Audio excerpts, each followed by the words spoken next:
அஸ்ஸலாமு அலைக்கும் வரஹ்மத்துல்லாஹி வபரகாத்துஹு. நாம் இன்னைக்கு ஃபாத்திமா அலி அவர்களின் வாழ்வில் நடந்த சிறு சம்பவத்தை பற்றி பார்க்கலாம். ஒரு நாள் ஒரு வேளையாக வெளியே சென்றிருந்த அலி அவர்கள் கடுமையான பசியுடன் வீட்டுக்கு வந்தார்கள்.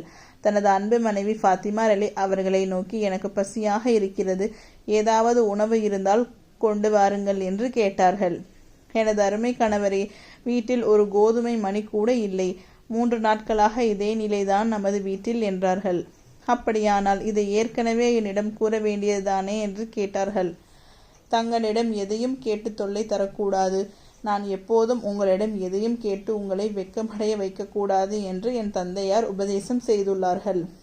அதனால் நான் தங்களிடம் அதை பற்றி கூறவில்லை என்று பதிலளித்தார்கள்.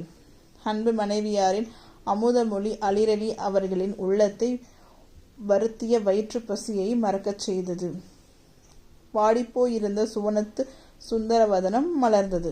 அஸ்ஸலாமு அலைக்கும் வரஹ்மத்துல்லாஹி வபரகாத்துஹு.